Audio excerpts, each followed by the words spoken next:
Nag-meeting mi ganina sa Senro ato ang higala nga si Jumar Cabato kay para sa massive na pagpanghinlo na pod sa itong barangay. Apilo na pod nato na din ha. Kanto sa Estrada 6, Mr. President. Kananay boarding house diha. Apilo na pod nato na. Human na itong limpyo na. Hugaw na pod na. Ato yun ang sutaon nandiya sa kanto sa Estrada 6. Di na ko i-mention ang pangalan sa kana nga boarding house. Bantang kayo ng ilang boarding house diha. Bantang pagyo kayo ng ilang hugaw diha. Unya diha sa may PNP Village, giwarningan na tong mga tindahan din na dapit sa bag-ong giabri nga gate sa, I think, likod na sa Coreso. Kanapit din ang guuta din na, samot pag yun nagka-traffic diha kay abrihan naman na diha.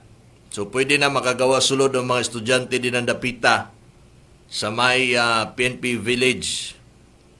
Karon ang report, ang kanang mga tindahan din ang naa, ang mga basura, dito nila ginalabay sa bakanting elote, dihang dapita sa may Digos Lodging Inn. Nagkamuritsing ang agi.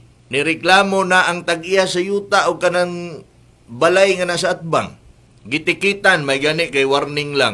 Dagan sa violation, una, illegal dumping. Dili man tulabayanan dito. Ikaduha, wala na segregate ang basura. Ang problema na pagyoy mga lamaw. Siyempre na lamaw, uluron yun na. Dili man gud na mao. Porket na itikuha, natay ginatawag og basurero. Dapat kabalo po tayo saon na to pagplastar ang atong basura. Porkit na itikuha, pwede rin mo na labayan din na o magipang ulod na. Maluoy punta sa mga basuriro. Gawas nga bawal na. Bisa pag dili na lang mo ibuta to, di mo mutumas balaod, maluoy na lang gud mo sa basuriro gud.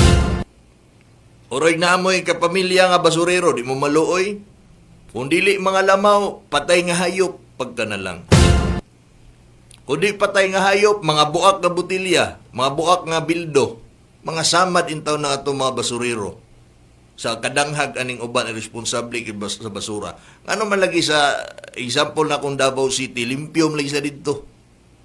Limpiado man lagi sa Davao. Nyanong kita man gyud daw be? Gusto ta nga hinlo nga tong barangay, magsige kag limpyo pag abot sa pila ka adlaw, hugaw na pud. Porket niya naikagawad niya magsig pang limpyo, magpasaya-saya na lang po ito hugaw-hugaw, nabitaw tig limpyo diha. Ayaw po mo pag-ingon ana, oy. Dapat isegregate na to, dili basa ang atong basura, ana ba? Para inikuha ana, ihikot og tarong ang sako, ihikot og tie box, para inikuha ana sa garbage collector na to, walay mga tagak, limpyo ang agi.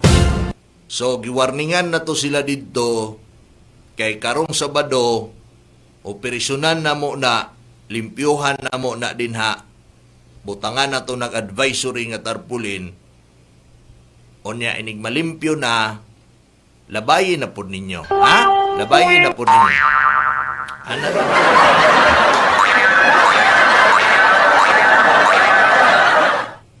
Lami na kayo na tanawon diha ba, kay limpyo na kayo na karong Sabado. Lami na kayo na labayan. Patay ka diha! Nya na warningan naman, o nya og masakpan na pod nya, nibalik na pod og hugaw. Nya na warningan naman to, makamulta na. Pila man to daghan man kitog violation, mohapak og 5,000, luoy pug kayo. Pero at least giwarningan, wala nagkulang ang Senro. Nga nihatag og warning nga, oy, ayaw na ninyong usba ha. Pag once masakpan na pod mo, ay, hinay ray 5,000. O, sayang pod kaayo. Pero para mapugod na sa ato ang kaayuhan niya, ang atong basura, proper gyud. Kaya di lang seryoso taning ato ang pagpangagawad na to. So di lang ni seryoso ko, atik-atik lang ni ato paglimpyo-limpyo. Adi ko mag-storya ginong ani, oy. Hala, pagkalat mo diha. Nya kay tinud-anay maning ato good. Ganahan mo magdawat kog sweldo gikan sa buwis ninyo. Gikan sa buwis na to, ba? Sweldo sa gobyerno nya. Dili na ko tarungon ako trabaho, ganahan mo na. Hindi ko magstorya ngingon ani, eh. Apoy kayo. Pasagdan ko na dihag tapukon ta din hugaw, no? Baho. Yanig mag-ulan-ulan, labi na sig ulan, sige lunop, ang tubig nga tumatamakan og nay samad gikan dito sa basurang katapok na mga lamaw na mga patay nga hayop ay maihi sa ilaga, amre na magtapok ilaga. Ya sa mga basura nga katapok, nya maunay ta diha. Tungod ra pud sa tuang kadamak. Sudlan og leptospirosis ang samad sa tong tiil nagikan sa lunop ay impas. So palihog lang maghinlo ta sa atong palibot. Dili ta magpasagad og labay anang atong basura nga improper. Palihog lang, hangyo lang ni.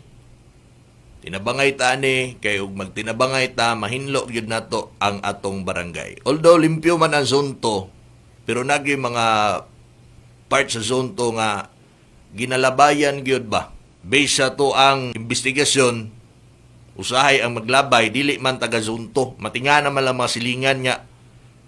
Hala, wala man na, gabi iwad na naman pagkabuntag. Dili taga zonto ang maglabay, ang uban ng kasakyanan pa. Iitsa diha. Batia po no, himuong basurahan ang zonto sa mga basura nga dili gikan sa mga taga-sunados. Bati po kayo na insulto, po kayo na stuaw eh. Okay, sige. Tata! Takas! Gahia po uloan na nila oy, may panadela ti bibijin. Kanang kanto din ha. Humana to ng gilimpyuhan diha sa may kanabitaw na ikuan diha ti. Kanang gibutangan na tong advisory diha nga tarpulin. Karon limpyo na in town. Kung nindot ba, kanaganing gilimpyuhan na to, birahan na to limpyo. Unya wala na nahugaw. Maintain na ang sakto nga paglabay sa basura. Ay, gwapo na kay diha. Limpyo na. Tandang Sura bas, Tandang Sura. Diya dapit sa Clarion, sa Tandang Sura gyapon, mao na pud nay atong biradahan kay nahugaw na pug balik. Mato pa ti Baby Jean Relampago diri og gahia pug ulo anak nila oy. Ron Dakbayan!